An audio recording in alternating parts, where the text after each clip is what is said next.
I know you love earning travel rewards and cash back, and that's why you're going to love Rakuten. With Rakuten, you can earn cash back on everything you need to book your dream trip, hotels, flights, rental cars, experiences, and more, while still booking through your favorite travel sites. And don't worry, cash back can be earned on top of earning the credit card points and the hotel and airline loyalty points that matter most to you, depending on how you make your booking. Plus, with Rakuten, you can also earn cash back on groceries and other purchases like electronics, pet supplies, and more. And the best part, you can join today for free and start earning cash back on top of your travel rewards. Go to Rakuten.com or get the app. That's Rakuten, Rakuten. Rakuten, the most rewarding way to shop. What a show we've got for you today. My guest is Dylan Thuras. He's the co-founder of Atlas Obscura. It's one of my favorite travel resources out there. They have a global community of millions of explorers who have created a comprehensive database of the world's most wondrous places and foods. And today, he is going to share his personal top 7 hidden wonders of the world, one continent at a time. And keep in mind, this is what Dylan does for a living. He curates an eclectic mix of foods, destinations, sites, natural wonders from all over the world. So he has a lot of knowledge to draw on. I was really curious to hear how he would boil this list down to 7. And I also had him pair a food with each of these sites and destinations. So a lot of really interesting stories to go along with each of these that he mentions. A lot of fun to be had here as a listener. I had a blast recording this, and you'll hear as the list reveals itself a lot of unexpected things on this list, and I suppose that's to be expected when you talk to Dylan. So please enjoy the show. On top of that, I'm going to share a quick personal update, something that was a thrill for me, one of my big bucket list items, and a few lessons I learned from that, and a shout out to somebody in this community. All of that happening right now. So buckle up, strap in. Thanks for being here, and welcome to the Zero to Travel podcast, my friend.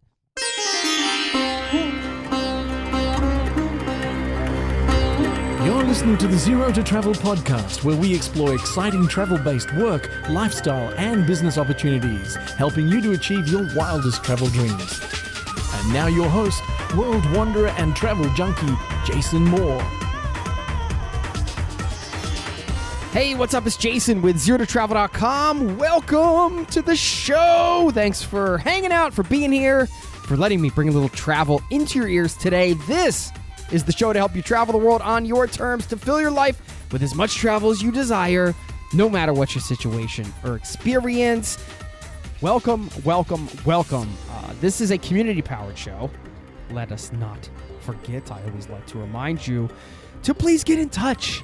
If you haven't done so, you have a guest recommendation, you just want to say hi, drop me a line. Jason@zerototravel.com is my email. Of course, I leave a link to my voicemail box where you can leave me a message. It takes literally 90 seconds. So get in touch, say hi, make this show for you. I've got some exciting guests and topics we're going to be covering soon. I'm actually physically rubbing my hands together, like not rubbing them together like I'm in charge of an evil empire rubbing them together, but more of the sort of palms rubbing them together excitedly thing, the Mr. Miyagi meets, I don't know what I'm trying to say. Anyway, I'm excited. So if you haven't subscribed to the show yet, you should subscribe. There's plenty of cool stuff coming your way. I do want to give a shout out to somebody here in this community, because I like to shout out those listeners who are taking action to create their own life of travel. Now, the shout-out's for Adam. Congratulations, Adam. Dropped me a line. Said, transition to travel contender? Perhaps. We might have Adam on the show later this year, because here's what he told me. He said, greetings from grey and rainy Ireland. I hope you're doing well. Big fan of the podcast. Been listening for a couple years and love learning from the amazing guests you bring on the show, particularly the nomadic folk. I'm reaching out as of next year. I will be leaving for an 18-month solo backpacking trip around South America. The plan is to learn about the culture and heritage of Latin America, as well as seeing the cities, towns, and history Also, we'll be doing a lot of long-distance multi-day hikes through Patagonia and the Andes. 26 years old, and will be quitting a well-paid job to allow for this adventure. I plan to quit in December. Super excited about this. So I just wanted to say, Adam, congrats. No small decision. Sounds like he said he's been working and prepping and saving for this for over 2 years by the time he leaves. So it's about the big picture, my friends, right? Yes, 2 years may seem like a long time, but look at the payoff there. An 18-month solo backpacking trip, and who knows where life's going to lead him after that and beyond. So congratulations. Just want to give Adam some props there. I always love to highlight people in the community taking action to create their own life of travel. One last thing before we get into the interview. I do have an exciting personal update, something that I've wanted to do I can say my whole life. I didn't know was a thing I could do when I was born, I guess, but for a long time. Finally got to do that, and I wanted to share what that was and a few lessons I learned that you can take away, just a little food for thought. So stick around after the interview for that. This conversation kicks off right away with a fascinating story on how this somewhat mythical creature we discussed came to be. You're also going to hear Dylan's amazing top 7 hidden wonders of the world list. There may be a miracle food in there. There may be some natural wonders you've never heard about. All kinds of fun stuff. So please enjoy this interview, and I will see you on the other side, my friend.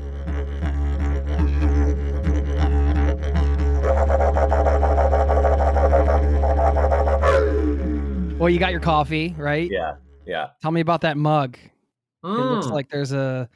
Is that a jackalope? Yeah. Is that a jumping jackalope? Okay. No, it's a real animal. It's a white-tailed deer, and I collect when we go. My wife and I go someplace weird and interesting. We buy a coffee mug, which we just have. We break the coffee mugs, whatever. They're just kind of in rotation.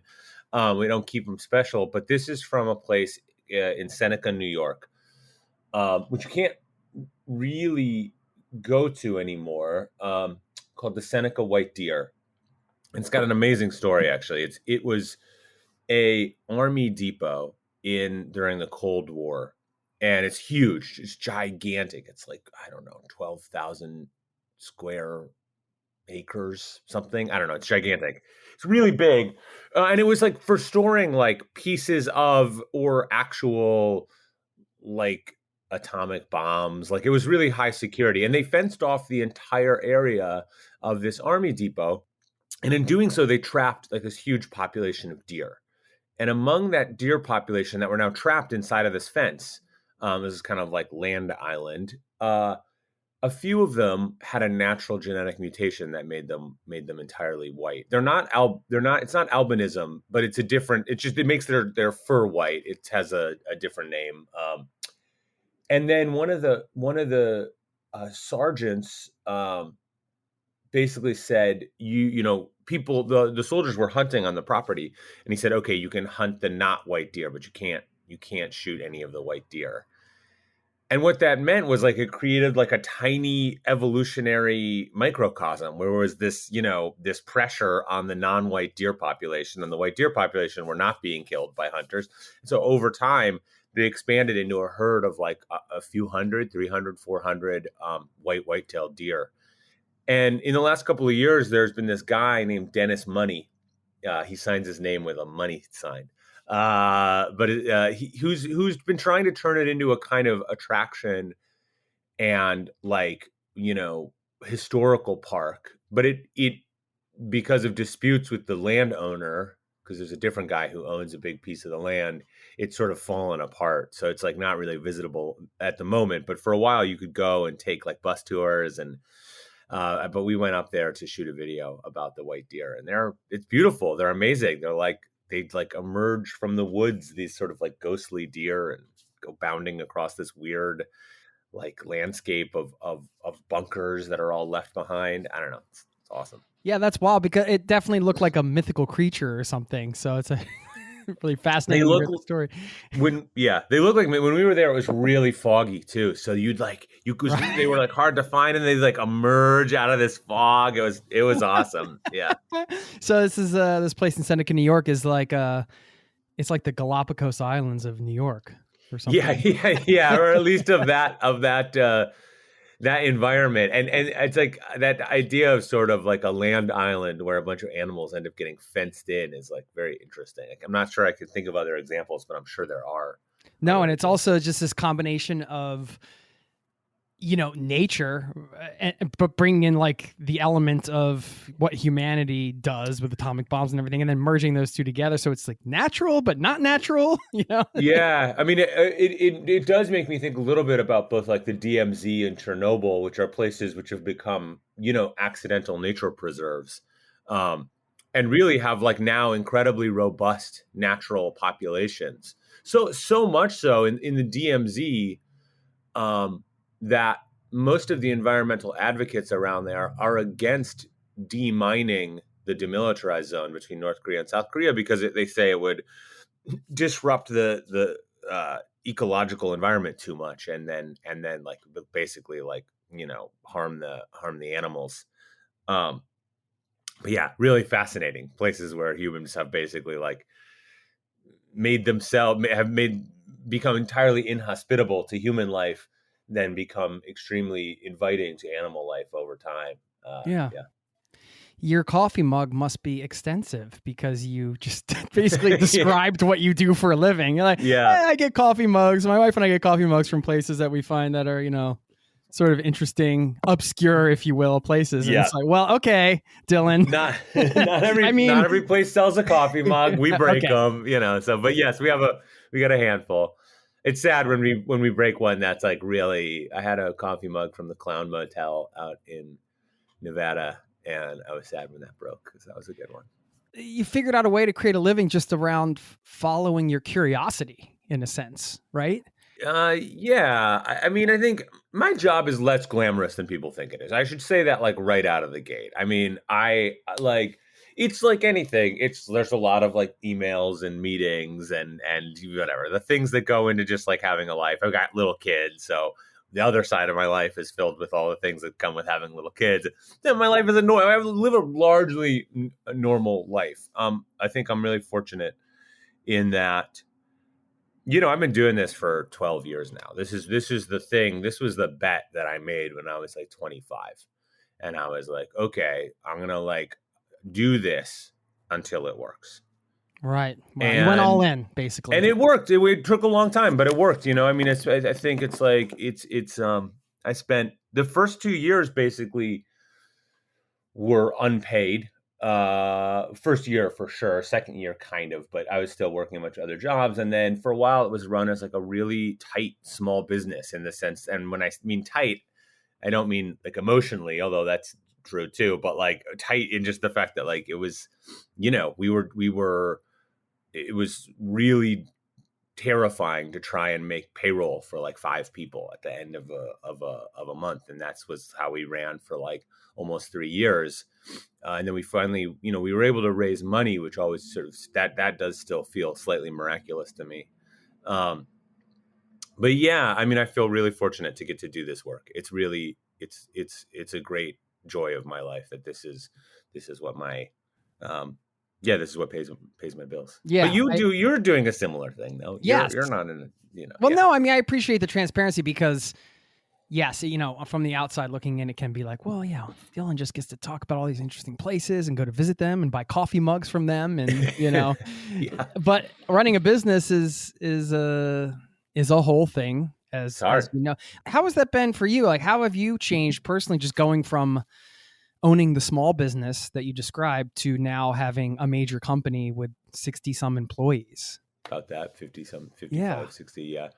It's been interesting. It's a lot of letting go, It's like a lot of letting go. You have to learn to sort of let the thing grow on its own, because if you're successful, I think, it's like, this is such a cliched analogy, but I can already tell that it's similar in a sense to raising a child, having had a business. I haven't done it. My kids are still little, so they're still in that like small kind of cuddly phase. But like, a lot of it is learning to let the thing grow in the way it needs to grow, and also acknowledging your own what you're not good at. You know what I mean? Like there's a lot of stuff that you're people, and acknowledging what you are good at and leaning into the strengths and letting other people do the things that you're not good at, or giving, control over to someone. When we raised money, we hired a CEO. And I'd been doing everything really day to day before. And that was a hard transition for me because I was not used to not making every single decision. I mean, me and my business partner, but he was more remote. Must have been kind of nice though. You're like, all right, finally, I don't have to make every single decision.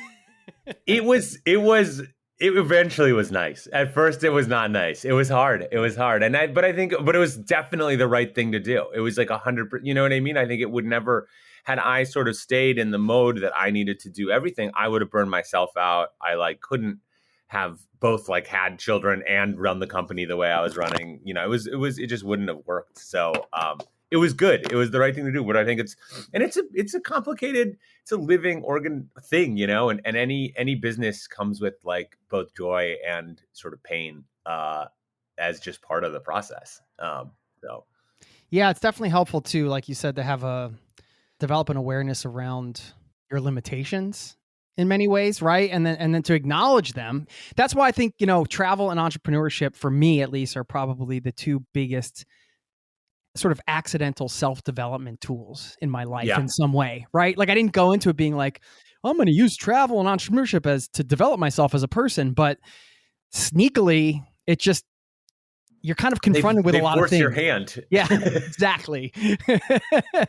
Yeah. So, and you're just doing the things that you got to do to be a person. Yeah, no, I've had the same experience. How did you stumble into doing all the stuff that you're doing? What was your sort of process? Yeah. Well, for me, it was just getting so excited about hearing all the different ways you could travel when I was traveling around the world. And then just wanting to share that with people, having the conversations in the hostel where someone's like, oh yeah, I'm doing this, or I'm working on yachts, or I'm, all these, and I'm like, this is blowing my mind right now that you can, not have a lot of money and still see the world. And I felt like people had to know this. And, so then it was just it's similar to you, I think. It's just, I was compelled to share the stories, if you will. And, stories, what life is all about, right? And this is what makes the world an interesting place. I know you've got some to share today. Before we kind of get into the list, because we are going to do this, I know you came with a list of the top 7 hidden wonders of the world, and you have your new book, Atlas Obscura, a food adventurer's guide, which is really cool. It's a whirlwind tour, should mention, of more than 500 unexpected dishes, unique ingredients, and fascinating culinary traditions from around the world. So we decided, this will be really cool to make this list. You've written about or been to tons of these places. Obviously, you have Atlas Obscura, one of the biggest websites out there, I think, in travel. And, taking one of those from each continent and then pairing them with a culinary curiosity from the new book. Thought that would be really fun. Before we get into it, I just had a couple things I wanted to ask you. I wanted to ask about your recent internal review and update of your database to ensure, I'm using quotes here, to ensure the platform reflects less of a Western gaze and helps to decolonize travel and provide richer narratives. I think this is really important, and I wanted to hear why you guys came to that decision and what that sort of looks like from a practical standpoint. Yeah, I think it's a process that's still undergoing, and I think is a kind of forever process in a way. And I think it comes with two parts. One part, we just looked at our database, and we, even now, there's an acknowledgement that we still are very heavily skewed towards the Western world. And that's largely because we're an English language site. That has a huge impact, obviously. And so we need to think about, it's not that we could never not, it's a possibility that we won't always be only an English language site, but I also think we felt like that skewing also meant that a lot of the perspectives on the site were sometimes from Westerners, that we had stuff written about places that was written by travelers, which is fine and good. And travelers have a really interesting perspective of their own, which we want, but that sometimes those stories weren't as full as they should have been. You know what I mean? That there was something that was sort of left out and never really maliciously, but there was one process just sort of auditing what was in the site and looking at language, looking at, any places that we've sort of said, is this a place that we are sure we want to list, or is it framed in the right way? An interesting example in the U.S. is just is all the plantations in the South, right? Which sometimes are framed as like just like great, beautiful, it's like where people go to get married and stuff. And it's like, look at all the beautiful willow trees, and there's sites of terrible atrocities in American history. And so you just need to acknowledge that. It's not that there's not something, important to say about them, or that you shouldn't go visit them. But I mean, sort of giving their full context is really important. So some of it was just making sure that we were doing that in all the places we needed to. And then there's this other part of it, which is a bigger, longer process. But, in its ideal version, Atlas Obscura is not, from a Western traveler to another Western traveler. In its ideal version, Atlas Obscura is not just, one Western traveler writing to another Western traveler. The best places we get into the site are from locals, are from people saying there's this thing, 20 minutes outside of my town that is amazing, that people should go see, and no one knows about it. And it's like a shame, because it deserves to be celebrated. And so the big process that I would like us to work on, and I mean, we're in the midst of it, is just expanding that coverage. I mean, we live in a world now where anyone can do kind of work from wherever they are. And it doesn't really, that was just been true for a long time in a way, but so we just want to, I would love to have people who are in rural, Kazakhstan, in rural parts of China, in, I would love to be getting entries from people truly, truly, truly all over the world. And so how you do that, it's a complicated question, but it's, it's something we're starting to kind of work on. Yeah, I just wanted to kind of bring that up and let people know that was happening, because I think that's really important. And also, it's not every organization that has the awareness and will take the time to do something like that, and to ask those questions, and to think about how a story is framed, and what's included, and what needs to be there, and what's missing, and all that kind of stuff. Never easy answers, but just the fact that you guys are diving into those questions is important. And our strong feeling is that like the full story is the most interesting story. Our strong feeling is that the richest story, the fullest story, is the one that has the most interesting details. It's the one that makes you really understand a place. And when you have stuff that's left out or kind of glided over, it doesn't do it justice. So right.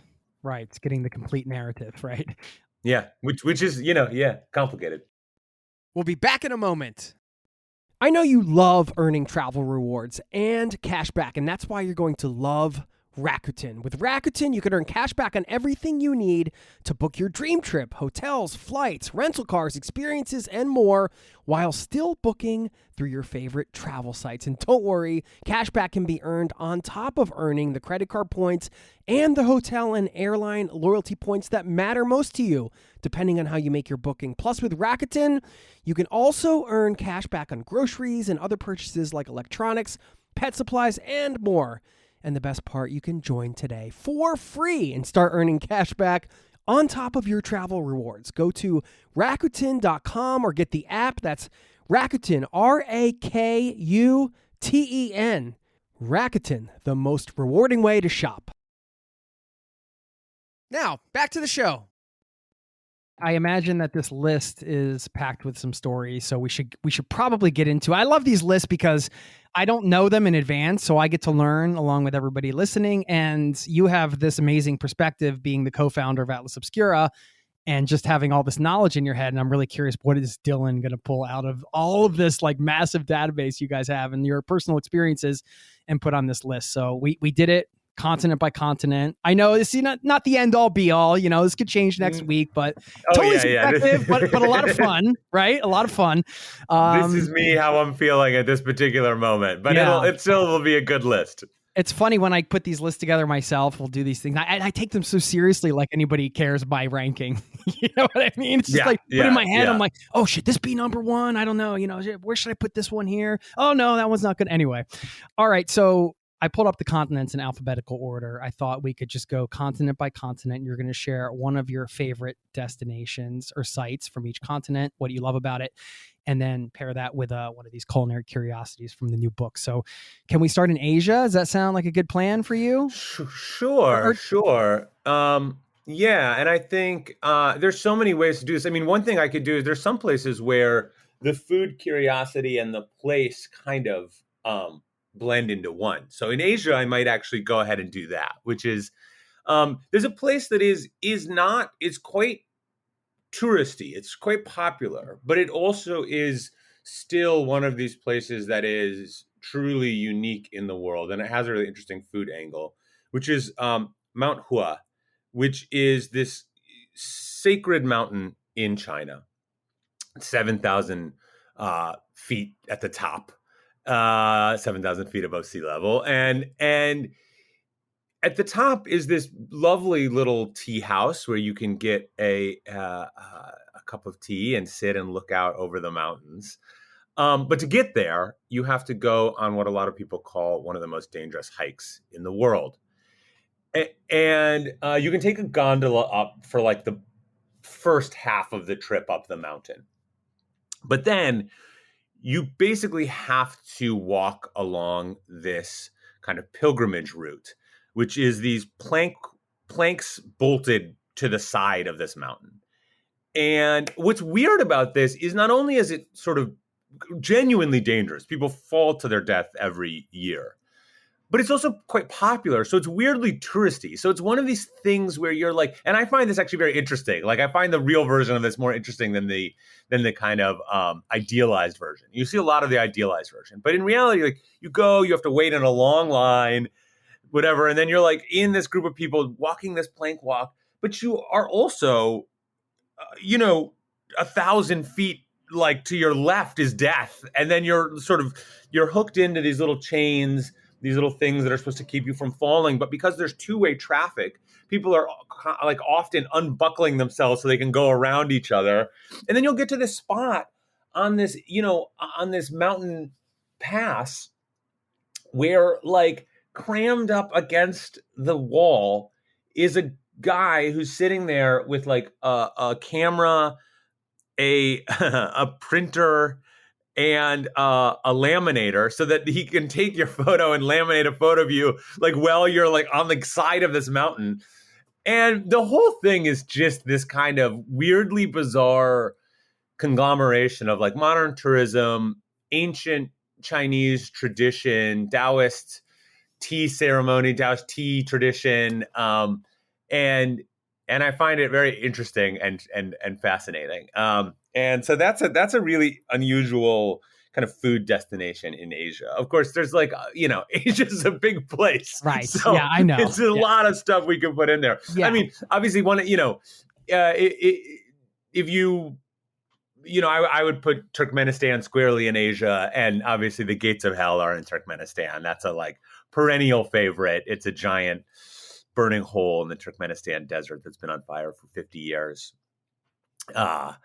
and is the result of an industrial accident. Basically, a giant drilling rig fell in to this, set up there to drill natural gas, collapsed in, made this chasm, and then these Soviet petroleum geologists who were doing this in the early 1970s decided to set the hole on fire so that it wasn't leaking natural gas everywhere. And it's been burning for 50 years. Really? So wow. That's a great one. The Gates of Hell is an absolute classic. Not really a food angle, although I've heard of people going there and like trying to roast marshmallows over it. But okay. It's also like releases a lot of gas, so I wouldn't eat the marshmallows after you've roasted them anyway.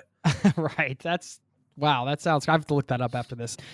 Listen, it's a travel podcast, so honorable mentions are more than welcome, Dylan. Yeah, okay. We want to hear the more the merrier. All right, let's move over to Africa. Yeah, okay. So this one is two separated places. And one of them, it's a little bit of a cheat, but it's because it's sort of in Africa and sort of not, because it's off the coast of the Horn of Africa. And it's a place that I learned about maybe 10 years ago, called the Milky Seas. And it's for hundreds of years, maybe even thousands, there were accounts of sailors sailing through areas that they would say were basically a glowing sea from horizon to horizon. That they would enter these periods of these areas where they could see nothing but the water glowing up. And for a long time, there was no. I mean, it's even mentioned in 20,000 Leagues Under the Sea, Jules Verne's book. This idea of these milky seas, and there wasn't really any scientific evidence that this existed, and it was kind of chalked up to sailors, tall tales or at least exaggerations. And then in 2006, at a conference, there was basically there's a marine biologist who was talking to an oceanic satellite expert, and they started wondering if you could see bioluminescence from space. And the conclusion was almost certainly no. There's just no way. But the satellite expert, a guy named Steve Miller, who I've interviewed a couple of times about this, has decided to go back and just for funsies kind of look. And so started on the internet and was just Googling and found a report from the 90s of a ship called the SS Lima that said it had sailed through a Milky Sea. And, it was a modern ship, so it had exact coordinates. So they knew where it was when it was reporting this. And he pulled up satellite data, and it turns out there was satellite data for that patch of ocean on a really perfect night with no moon, very little cloud cover. And he took this image and he sort of he really did one of these things that you see in the movies where he's like, enhance. Like he had to run it through a bunch of stuff to bring out the contrast. And when he did this, the image emerged this picture of a patch of ocean the size of Connecticut that was glowing. And this was the first confirmation of this, the existence of the Milky Seas. And when I talked to him years ago, it was kind of frustrating because at that point, the satellites weren't really good enough. This was just a lucky hit, but it was almost impossible to figure out, where another Milky Sea was going to be and to get the satellite data to confirm it. So he spent the next many years, like really 10 years, basically figuring out algorithms for satellites so that they could filter out something called air glow, which is like there's this glowing layer of the atmosphere. It's not like the Northern Lights. It's this other thing that's constant. But like satellites have to look through it, and how they could figure out to discount reflections of clouds on the ocean, all this stuff, all this interference. And he very recently, basically, they figured it out. The satellite technology has advanced enough where now they just saw for the first time, they were basically able to confirm another example of the Milky Sea. This one's off the coast of Java. But the first one was off the coast of the Horn of Africa. And many of them seem to be off the coast of the Horn of Africa.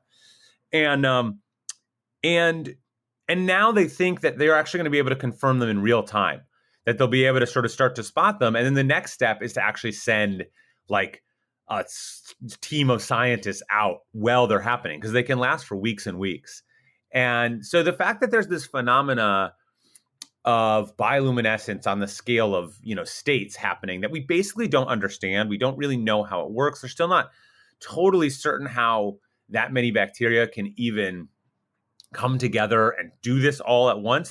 There's this thing called quorum sensing involved, where once the bacteria know that there's enough other bacteria, they start to glow. But it's very mysterious. And the fact that this sort of exists in our world and we're just barely scratching the surface of it, to me, is like a really wonderful example of how much there is sort of still to discover. So, and it's just beautiful. And talking to Steve, the scientist, about how excited he is to have this is his life's work, to have confirmed this, to maybe, he's like a living scientist, go and take a boat out and sail it into one of these Milky Seas is really cool. So that's my place. Like his own personal Atlantis in some ways, right? Yeah, truly. Truly, but it's there. It's real. It happens in the world. And so so that's one that I love, that story. And then on the food side, I'm going to choose one that's just really fun, which is something called the miracle berry. And that is a small red berry, tastes a little bit like a lesser cranberry, but it's from West Africa, and it's not from we have it in the book on Gastro Obscura in Burkina Faso, but you can find it in a number of countries. But it tricks your taste buds so that things that taste sour suddenly taste sweet. And people in West Africa have been using the berry for hundreds, probably thousands of years before they would eat sort of sour bread or sour wine to kind of give it this much like improved flavor. And in the 70s, there was a scientist who wanted to use these miracle berries to potentially kind of replace sugar. And there's this whole thing about how well he was trying to do this. He said he was being tailed, and then his office got broken into. And then sort of shortly after this, miracle berries, the FDA put them on as a kind of special type of ingredient, which means that it's really hard to like use them in food as an additive in any way. And that's been true since the 70s. And so they're kind of, because of that, they're sort of this novelty. No one's ever been able to do the real work to actually see if there's a way to use them as a sugar replacement. But they're really fun. You can order them on the internet. You can get them freeze dried or as little tablets. And like me and my son, who's 6, ate these, and then we tried lemons, and the lemons are like really sweet. They're delicious. Actually, you could eat a whole lemon just like it was an orange. Sour cream tastes like whipped cream basically, and there's this whole. It's like they're really fun. They're really an interesting sort of sensory experience. Yeah, that's wild because you're using it as a conduit to experience other foods, right? In some ways, yeah. And it sounds like something straight out of Willy Wonka's factory, right? Totally, 100%. Clickable wallpaper. Take some miracle berries here. Yeah. No, that is what they're like. It's wild. Okay, so for those out there that are like, hey, that wasn't an alphabetical order. I just realized we started with Asia, went to Africa. Yes, not exactly in alphabetical order. Sorry, but we're gonna move to Antarctica now. Curious what you have for this one. Sure. So separate again. In Antarctica, my favorite place is a place called Blood Falls. And it's a little bit similar maybe to Milky Seas in the sense that it's got sort of a scientific mystery or a scientific surprise wrapped up in it. But Blood Falls is what it sounds like. It's a more than 3-story tall, frozen blood red waterfall leaking out of the side of this glacier. And it's way remote. It's way, way, way out there. But scientists were super curious about like what this was, what was happening. Is it iron? Is it what? And what it turns out to be is that this glacier, millions of years ago, trapped a body of water. It's a little bit like the Seneca deer, actually, but microbial. This glacier trapped a body of water underneath it. And inside of that were some kind of ancient microbes. And they evolved to be able to eat essentially what was available to them. And what was available to them was iron. They basically eat iron. And their whole like energy system comes off of this like of pulling iron apart in certain ways and then depositing other bits of it. And the science of this I'm doing a poor job of explaining. But what it does is it creates this this like blood red water that then there's a fissure and then is leaking out slowly. And so they're able to actually sample this and like learn more. These are real kind of extremophile bacteria that have been on their own evolutionary path for millions of years, kind of isolated. And so, yeah, it's a site. It's a big science site. It's a weird. I mean, NASA was interested in these because they're an example of how alien life might actually like live. They live in such an extreme environment and yet have found this really novel way of surviving. So that one is just awesome. The food one is unexpected. People eat so well in Antarctica. If you are on one of the big bases, they have hired a really top-notch chef They have brought in as many good ingredients as they can. And at the start of the year, you have a lot of what they call freshies or just fresh vegetables. And then as things go on, they run out, and things get a little more monotonous. But some of the big greenhouses, like the Great Wall base, has a really functional year-round greenhouse that they can eat fresh vegetables all year. So they're kind of like the envy of the others. But if you're like, say you're on the Concordia base, that's run by Italy and France. So you're eating like, chicken parm and foie gras and it really is like a fancy menu. Like it's really, because there's so little variance in anything else in Antarctica. And these scientists, it's like a hard job they have. It's freezing out. It's the same every day. But it's just like, so the food becomes a really important part of moral support. And so the bases put a lot of effort and money into their food. So there's not exactly one dish. You could go back and choose something from Shackleton's time, pemmican, sort of this like beef jerky, but I'm more interested in the fact that you can eat really, really well if you're on a base in Antarctica. And it's obviously like tons of people get those. Speaking of interesting, weird ways to travel, a lot of people get jobs working in the kitchens at like McMurdo and other stations, because it's a huge part of the process, the effort, Yeah, I love that. It's a sort of unexpected. You think, oh, I'm all the way down here on the frozen continent. I'm eating a Michelin star meal or something. It's Totally just not what you expect. And I think for like an up and coming chef, it's a really interesting challenge. Like spend a year in Antarctica, like trying to like make stuff that's gonna like delight the scientists working down here. There's bars. Like all these bases have their own bars. The Ukrainian station has a bar with like I think it's I'd have to check this. Verdansk has, I think,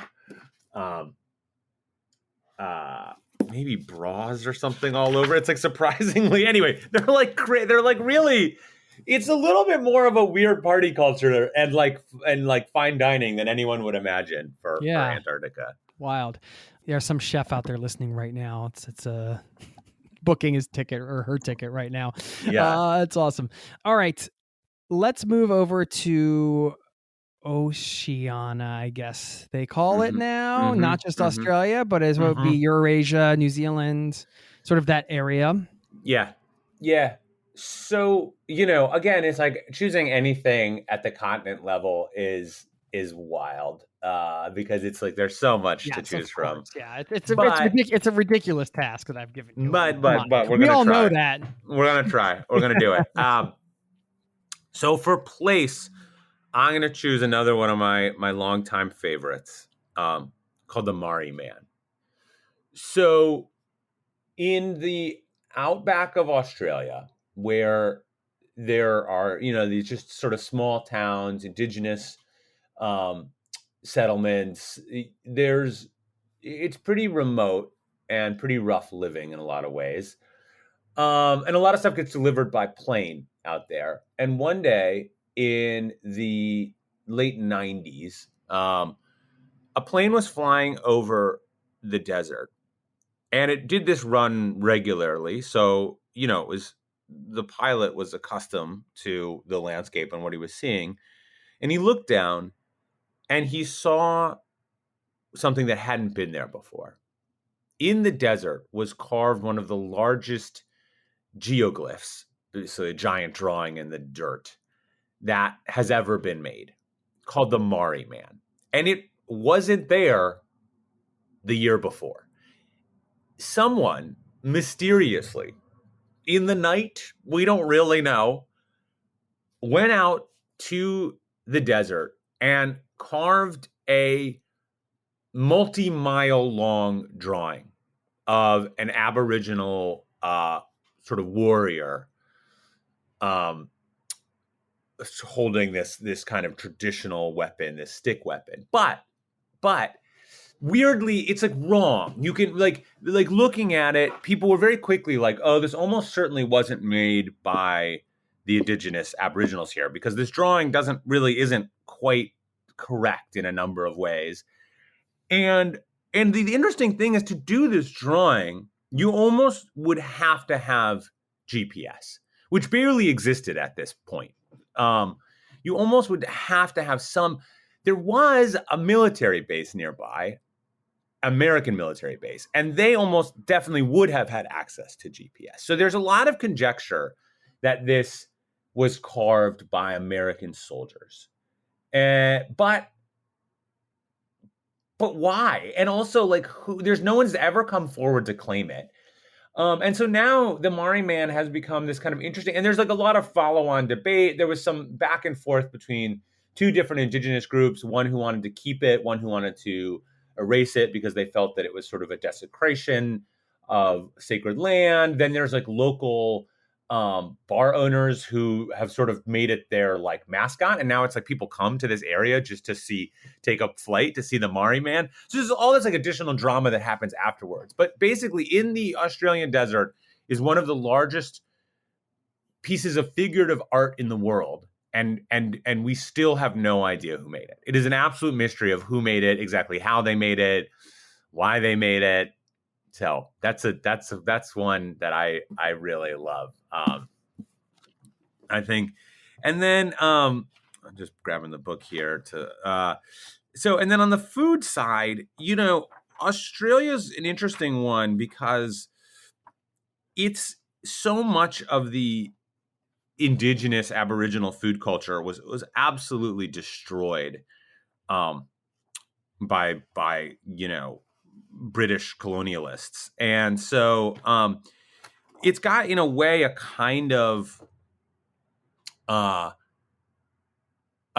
like shallow food history. You know what I mean? Like in a lot of places, and I mean, there's some places where that's less true, but Australia is still sort of establishing what exactly Australian cuisine really is.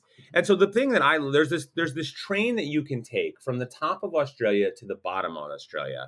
And it stops along the way, and sort of you can sample like each area of Australia's different food styles, including indigenous styles in the outback. And so you're getting like sheep up in the north, and then it's like kangaroo down as you go farther south. And it's called the Gone Train, the historic Gone Train. And so it starts in Darwin and goes to Adelaide. So you're doing a kind of straight through the middle of Australia trip. And then you get to kind of, see the full country. You get to see the really remote part of the country, but because you're on a train, you're not in danger of like your car breaking down and you dying in the sun. And you get to eat all different sorts of kind of regional cuisine. And so I think that's really, really interesting. I think the other thing that's happening, more in the cities of Australia, but is the reintroduction of traditional indigenous Aboriginal cuisine is kind of coming back. Restaurants are being opened. There's various projects around to kind of preserve and promote indigenous cuisine, indigenous ingredients. So I think that's really interesting because it's bringing back a part of like food culture to Australia that was basically suppressed for the last few hundred years. And so Awesome. Yeah, who made that drawing? If anybody knows, get in touch. Yeah. Hey, you got to throw it out there. You never know. All right, we're moving over to Europe now. What do I want to do in Europe? This is a good question. I think there is so much. Can you choose a country? Yeah, I mean, I could. Yeah. Let me. No, you can't. No, don't choose a country. I'll choose something. I mean, I lived in Hungary, in Budapest, for a year. So I'm going to talk about a food that is actually completely bog standard normal in Hungary and in much of the world, but is slept on by America, which is really simple food, which is fat on bread. And instead of butter, it's basically lardo. It's pieces of pork fat that are like melted or softened and then spread on bread. And you usually put red onion or some other kind of vegetables on it. And and it's absolutely delicious. It's just like a real country standard sort of like, it's not fancy. It's like country village fare in Hungary. And so Is it one of those things that sort of people ate just to survive as part of thing, and now it's become more appreciated, I guess? I mean, I think it's just been around forever. It's really their version of bread and butter, and I think we, for whatever bread and reason, butter. yeah, it's bread and butter, but just like a different source of animal fat, really, and for whatever reason, Americans, we used to work with lard a lot more, but like have sort of, at some period of like health craze, decided that we should eat Crisco instead, which is like so much worse for you than lard actually is. And so, lard, eating kind of straight animal fat is a lot more, and cooking with it is a lot more present in Europe and Eastern Europe, particularly. So that is a food that I like and miss. That's great, man. Yeah. Is there a site maybe in Eastern Europe then that you've come to? Yeah, I was going to choose something from our travels around there. So I think, well, this is a pretty famous one, but there's just nothing like it in the world. So we're going to go to the Czech Republic, to a town called Kutná, and we're going to visit the Bone Church, which is like quite internationally well known at this point, but is really worth a stop if you're in the area. It's an example. There are a number of these around the world, especially throughout Europe. But of an ossuary, which is a place where tons of bones have been taken and stacked and arranged in an interesting way. So obviously the French catacombs are probably the most famous and touristy example of this. But there's other ones, especially all over Eastern Europe, sometimes much lesser known. But the thing that makes Sedlitz Ossuary, is what this church is called, so unique and incredible, is just the scale of it and the sort of artistry of it. So you walk down into this church space, and the entire place is decorated in bone. So there's a bone chandelier with bone sort of garlands coming off of it. There are these pyramid stacks of bones kind of kept behind bars, so I guess people don't mess with them. There are, all these like ornate pillars are there to hold skulls and angel sculptures, but also surrounded by skulls. And it's just like, it is a totally different relationship with death than America has, and most of the Western world has, but in sort of the older, traditions of Catholicism, there was a real idea of kind of looking death in the face, this memento mori idea, that, sort of acknowledging that we too will become bone, that we too will become dust. It was like an important part of religious experience, of thinking about God. And so this Sedlitz was, this whole region was like very important. The graveyard of this church was important because very early on, dirt from the Holy Land, dirt from Jerusalem was brought back, and it made it like the most desirous place to get buried. Which the problem was, of course, that they ran out of room. It's not that big a cemetery. So they kind of constantly unearth old remains to put in new remains. And the old remains would get added to and stacked in this church. And they were all arranged by a wood carver in the 1800s. And it's amazing. There's not much else like it. There's a lot of incredible ossuaries in Italy that you can visit as well. But I chose this one because it's just like, I have a plaster skull. In that case, I didn't get a coffee cup. I got a plaster skull. Okay. And so I still treasure my plaster skull from Sedlitz Ossuary. Man, talk about a visual representation of death right in your face. Just yeah, a bone church. Yeah. Have you ever been to any ossuaries? No. Oh man, you got to go. You're not that far from some. I mean, Scandinavia has its own history of ossuaries. I'm trying to think where I could send you. I'll have to check, but I'm pretty sure there are some examples. Are there any examples in Norway? Maybe in Sweden. I'll take a look and I'll send you. But you're not far away from an ossuary. You're much closer to an ossuary than I am. There are basically no ossuaries in America, unfortunately. We won't expect those then for our next two destinations. That's North Yeah. America and South America. We're finishing with the Americas. Yeah. I'll go fast. I'm taking a long time to do these, but I'll speed up. Okay. I mean, listen, this is what it's all about, right? The backgrounds and the stories. So yeah. So North America. North America, I will go to Bishop's Castle in Colorado. It is way out on a back road in kind of the mountains of Colorado. And it's the singular project of a guy named Jim Bishop. And he, 30 years ago, got it into his head that he wanted to build a castle. So, stone by stone, pretty much single-handedly, he began building an enormous medieval style castle. And if you pull up on this place today, you are greeted by a 16-story tall stone castle with wrought iron bridges, hand welded. There's a dragon at the top of the castle that can be made to breathe fire using like acetylene, like torch style, whatever. And I went in winter, and when I went in winter, he wasn't there, but you're supposed to sign a form that basically says, if I accidentally fall to my death, it's my fault, not yours. But it's one of these places where like you can go, I explored it. There was no one there. I explored it on my own.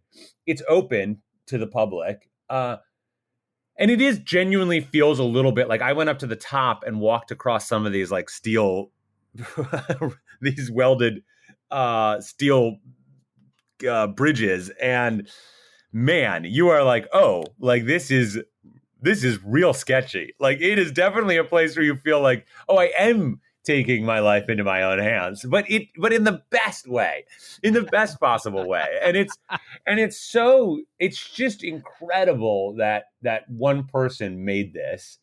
It's an example of a whole kind of type of structure, these self-built outsider art structures that happen all over the world, but are, a big part of what Atlas Obscura like celebrates is people who just sort of say, this is the thing I'm going to do. This is the thing I'm going to do with my whole life. I'm going to build this, giant sculpture garden in the forest of India. I'm going to make this 16-story tall castle in the mountains of Colorado. And so that is a place that will never disappoint. I think it's impossible to go there and be like, this was not cool. It's crazy.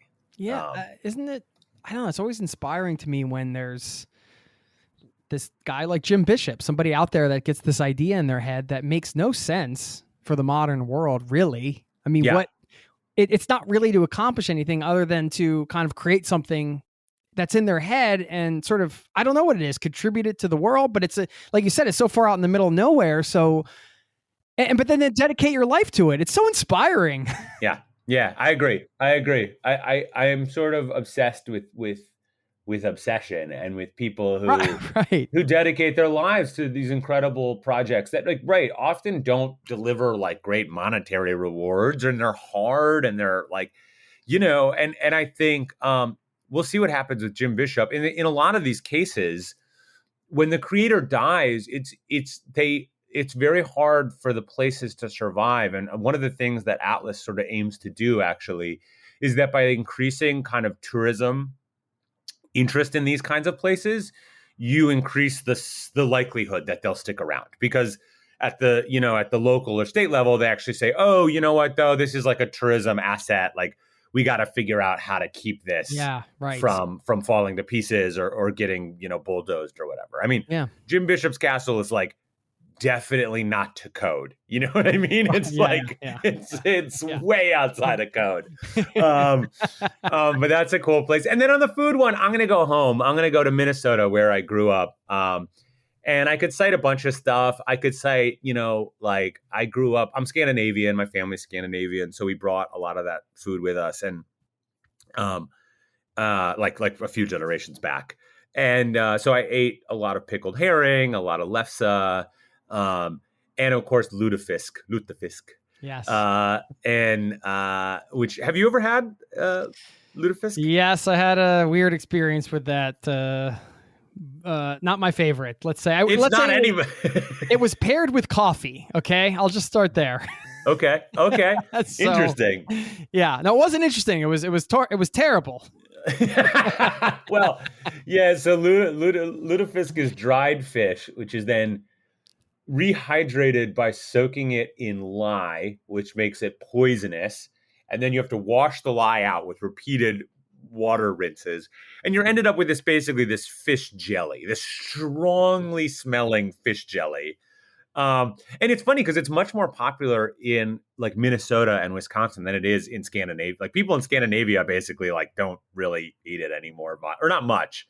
Obviously, you've had some, so someone's eating it, but it's not that it's more common in these Scandinavian families in the Midwest. So that's a great one, and I cite it often as an example. You know, sometimes people sort of want to look at the new book Atlas Obscura, and they're like, "So this is all about weird foods," and it's like sort of, but weird is entirely and 100% relative. You know what I mean? So if you grew up eating lutefisk, it's not that weird. But another Midwestern delight that maybe I'll choose as my real example is, and that you haven't had a terrible experience with, is the butter sculpture at the Minnesota State Fair. So every year there's a little booth where the contestants for Princess K of the Milky Way sit and get their heads carved in 90-pound blocks of butter. And this has been going on for decades. In fact, it dates back to a really old tradition of a woman who sort of became a butter carving star in the 1800s. She carved butter in front of like an auditorium of 2,000 people. But you can find this at not just the Minnesota State Fair. I think the Iowa State Fair does it. A couple other state fairs do butter carving now. And it also, it's not the only place in the world where this happens. There's a big Tibetan butter carving tradition too, but it's a monastery tradition. Tibetan monks carve these incredible sculptures out of yak butter, and they color them with mineral pigments, and they make these like beautiful sort of profoundly complex, colorful things that are then fed back to the yaks at the end of the celebration. And so anyway, so I like those are some North American things, butter carving and giant self-built castles. We'll be right back. Now, back to the show. I love that you brought it back to Minnesota. I mean, you're from Minnesota, so Minnesota nice. It all makes sense now. Yeah. You know? No, it's funny. I love that you picked lutefisk, and I'm in Scandinavia, and we went to Minnesota for that. That's awesome. Yeah. And my memories of the Minnesota State Fair many years ago were the baby races. There were baby races. They had literally like lanes set up where babies would race. There was it at Minnesota? I saw the mutton humping. Maybe that was another one where kids ride like sheep, like rodeo sheep. I don't know. That might have been possible, my state. But that feels like that might have been Kansas. I don't know if I've ever seen. That might have been Kansas. Yeah. That feels like a Kansas. It's slightly more Western than Minnesota in its style. Yeah. Yeah, some of the state fairs are blending together for me at some point. They're similar. I went to a lot of them, yeah. But one great meal I had in Minnesota outside of a venue when I was working as a tour manager for a band, they had a restaurant where you could pick like a mystery dish. I forget what the name of the restaurant was. And it was legit, like you weren't allowed to return it, you know? And I just loved that they put that on the menu because I've eaten at a lot of places. I've never seen a restaurant actually have a mystery dish where, hey, you have to order it, and if you order, you don't have to order it, but if you order it, you just get what you get. Yeah, it is what it is. So I ordered it, and I was very happy. Cool. It was meatloaf and mashed potatoes. I was very happy. You know, I was like, yeah, when it came, but it was like that kind of like, oh, is this going to be good? If it's not, this is going to be a long night. You know. Yeah. So that was kind of fun. Totally. All right, so we'll head down South America. Last pit stop here on this wild hidden wonders of the world list. Yeah. Okay, so South America, I have to go to one of my favorite places that I've ever been to. Maybe we've talked about it before even. We're going to go to the Quechua, or what's sometimes called the Last Incan Bridge.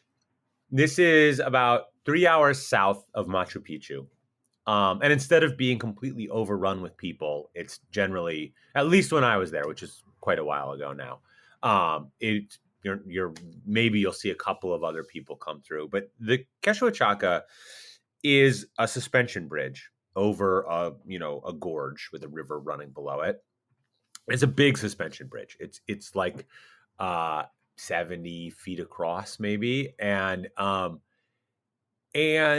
what makes it so unique are two things. One, it's entirely woven out of grass. And so it's made out of this kind of hay material that grows in the area. And that material is woven into little pieces of twine, and those are woven into pieces of rope. And eventually the rope is woven into these big cables that make up the big supports of the bridge.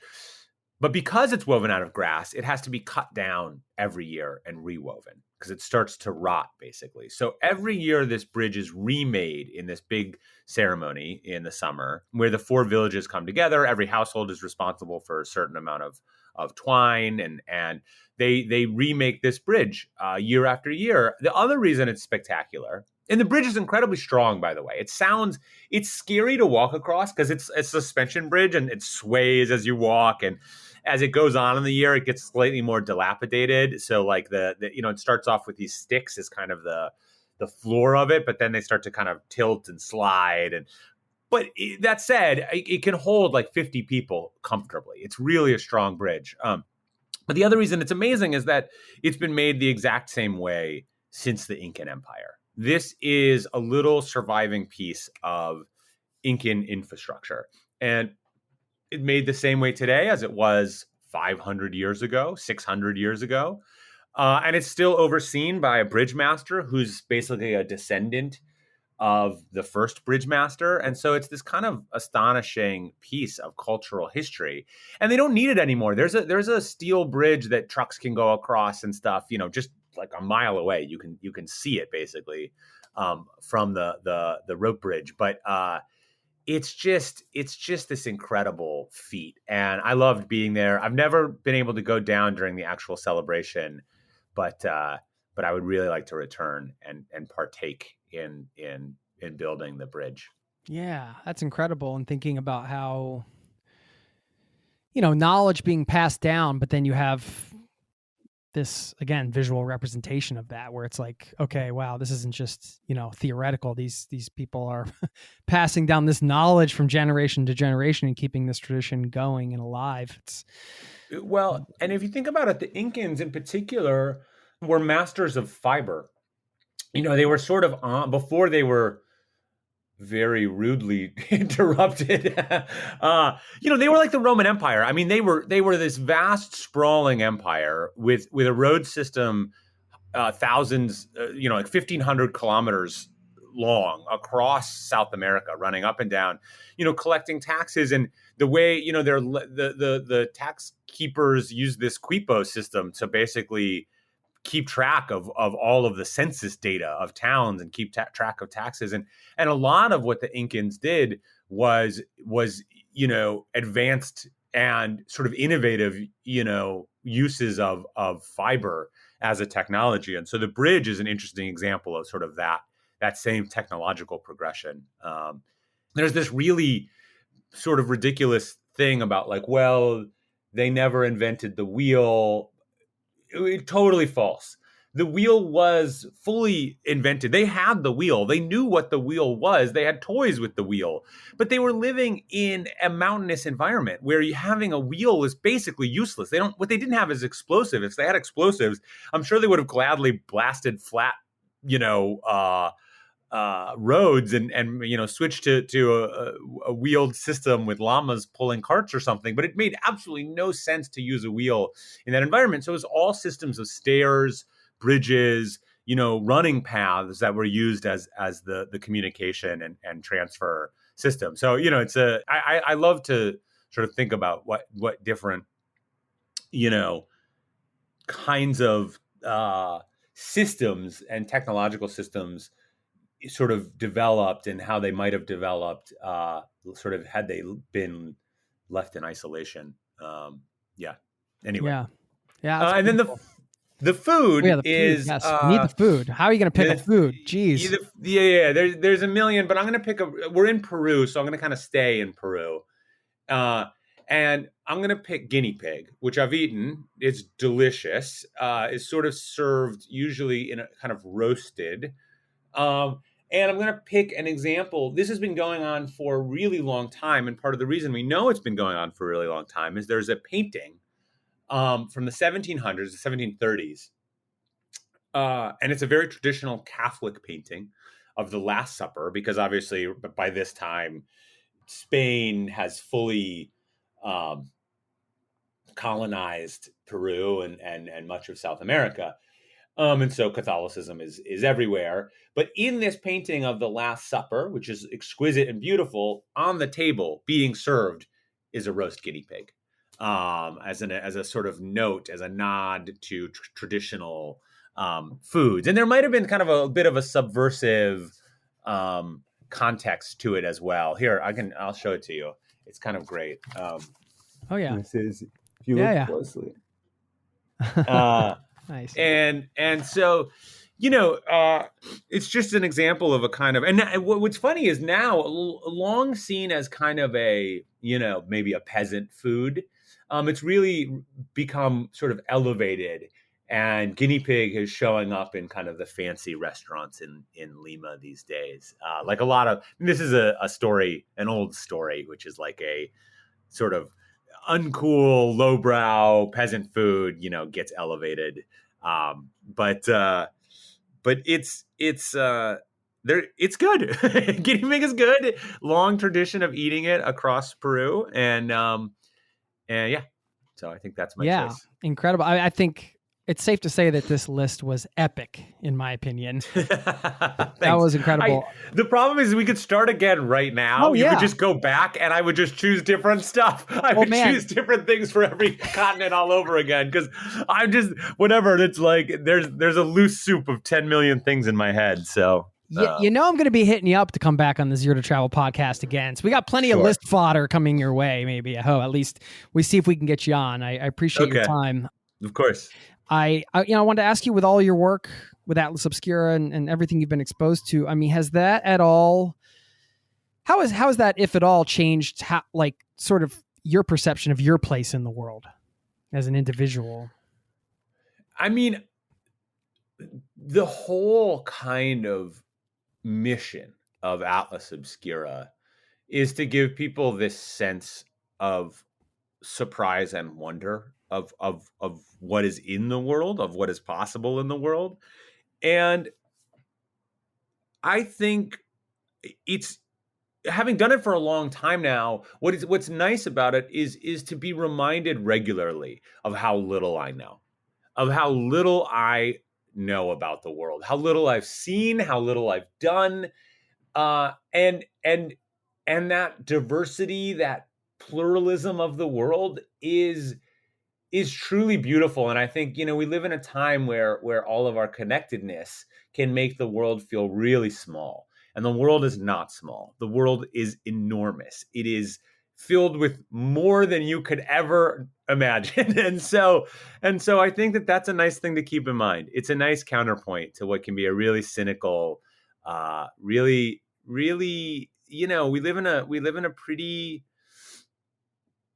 dark time in some ways. I mean, we're living through a pandemic. We are facing true, potential catastrophe in the form of climate change. And yet also true at that same moment is that the world continues to be profoundly beautiful, spectacular, filled with strange, interesting people, fascinating history, and so, I try and keep those things in my head at once, because I think it's when you sort of give up on the second part, the world shrinks and becomes very, very kind of crushing.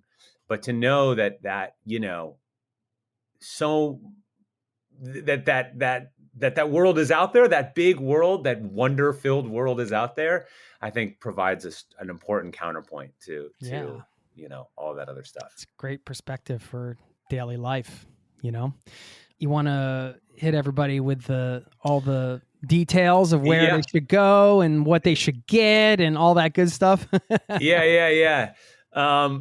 Jason's catching me early in the morning, so I first off apologize for my crusty, confused interview style. Second off, fantastic. Everything is on atlasobscura.com. If you want to know what we're up to, you should go there. We publish books. We got our Atlas Obscura book. Most recently, we got a kid's book. Most recently, I co-authored a book called Gastro Obscura, all about the culinary wonders of the world. Check that out. If you want to really go hard with us, we run trips all over the world in 2022. Knock on wood, barring complete disasters, as we've had over the last couple of years, we'll be running something like 165 trips all around the world, taking groups of like 12 to 18 people to many of the places I've described and talked about. We go to a lot of these locations that I've mentioned, including many others that I didn't mention. And so we got that going on. So yeah, atlasobscura.com is the place to go find us. We're on Instagram. We're on Facebook, Yeah, it's one of my faves. And also, I should mention you guys have a wonderful podcast as well, which you host. We do. Of course, I forgot the podcast. Yeah, I should mention that. Yes, I'm making my play to get on. If you guys need somebody over in Scandinavia here to go out to some exotic locations, I do have recording equipment. I'm just saying. We run an almost daily podcast. It's 4 days a week, so Monday through Thursday. I am the host of many of those, and Jason, we might take you up on that. It's like a lot of show to make, so we're always looking for help. Right on. Well, I appreciate your help and your time today. Thanks for running us through this. As we said, prefacing this whole thing with this list could change. In a hot second, we could re-record this and do another crazy list. All new things. Yeah. I mean, this was. Yeah, I just love everything you came up with here. It's so different and unexpected in many ways. So that's what travel's all about, right? Totally. Kind of fun and the unexpected. So thank you so much for your time, and we'll leave all the links in the show notes and all that good stuff. And Dylan, let's stay in touch. Sounds good, man. Let's do it again. Take care.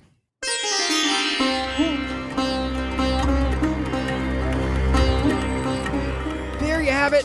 Thanks, Dylan, for stopping by the show. Can't wait to have you back again, my friends. Thank you so very much. I love how chock full of stories Dylan's head is. I wish I could just off the top of my head rattle off these super engaging, fascinating tidbits of knowledge from around the world. And it's a skill. It's a gift. And I'm excited that I have this platform to bring Dylan on to share his gift with you and to help us build our ever-growing list of things to see and do around the world. We are curious folks, aren't we, us travelers? So thanks to Dylan for stopping by. Now, I did want to share some exciting personal news. You can skip this if you don't care about my personal life. You can peace out of the podcast right now, and I'll see you next week. But if you want to hear a little bit about my weekend, please indulge me for a moment. I had one of the most thrilling and memorable moments of my life, getting to play a concert in a band to a crowd of about 120 people at a venue in Oslo. Here, I'll play a short clip from our live show.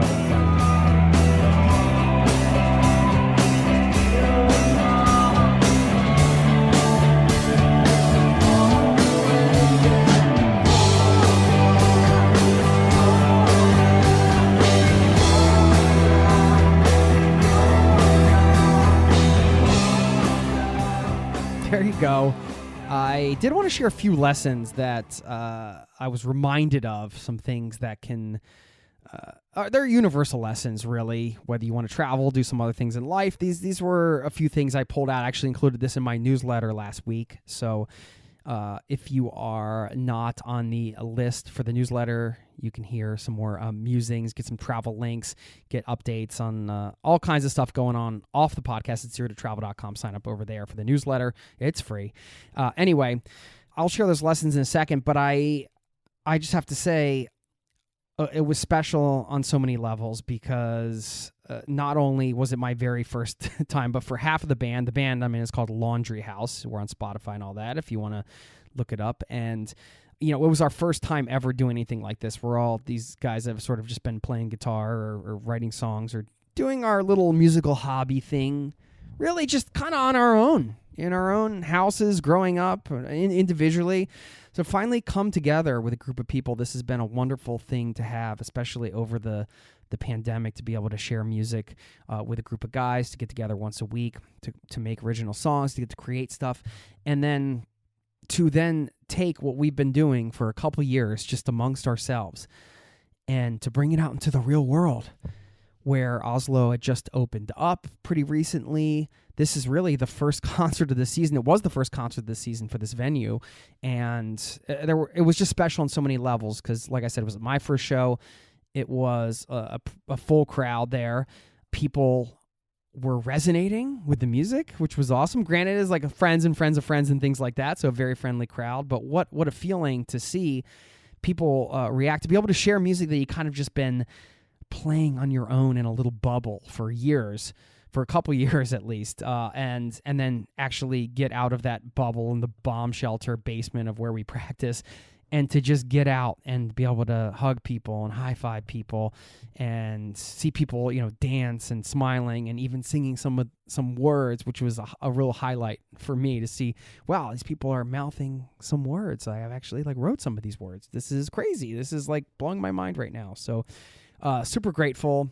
It was a wonderful concert. Who knows? We're going to play more concerts. Who knows if we'll ever be able to match that experience? But it's just a wonderful, wonderful experience, and it reminded me that wow, you can still have that thrill like you get from traveling, right? That thrill when you go into a new destination. It's just thrilling. That's the word that keeps coming up. Being able to kind of live somewhere and still be able to do things that give you such a thrill.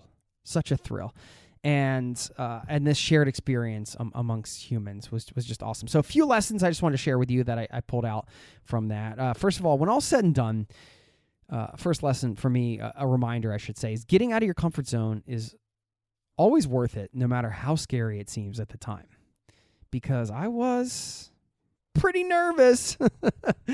I think we all were, all of us who haven't done this before, and even those that had. And it was just a reminder that, wow, I should say almost always, but I almost say all the time, getting out of your comfort zone is a good thing. And it's not easy to do because it's easy to kind of just be like, well, we don't have to push ourselves that much because it's really uncomfortable to do X, Y, or Z. But every time I get out of my comfort zone, it's just such a payoff, in the long run. It just, I don't know, it builds some kind of muscle. It makes me a better person personally, just for my own internal mental health. I feel like I, stared something down and overcame it, even if I bombed or even if it didn't come out as good as I thought it was going to be in whatever it is I'm doing. Just getting out of the comfort zone is maybe the point sometimes. So just a reminder there on that. Number 2 was, no matter how bad you screw up or how many mistakes you make, people are generally forgiving when you have the right attitude. And boy, did I make a lot of mistakes on the stage. Luckily, we have a lot of guitars in the band, so maybe they blended in a bit. But, I know I screwed up some parts and things like that. But, we were having fun. Crowd was having fun. And, it's that attitude you bring, right? I mean, I think this goes for work, for creative work, for anything that you're putting out there, when you're putting yourself out there. I feel like people are just forgiving if you just have sort of the right attitude. And to me, like with this podcast, I think, to use a specific example, my intention here, my attitude is really to serve you. This show's for you. So I want to make it fun. I want to make it entertaining. I want you to come away with some inspiration, some practical advice, mix of all these different things that we do on the show. And I want to have a good attitude about the whole thing and really try to put something else out there. Does that mean I never screw up or every show's great? No, of course not. I screw up all the time, as you hear. I mean, this is why I have an editor. You should hear how much I screw up without the editor.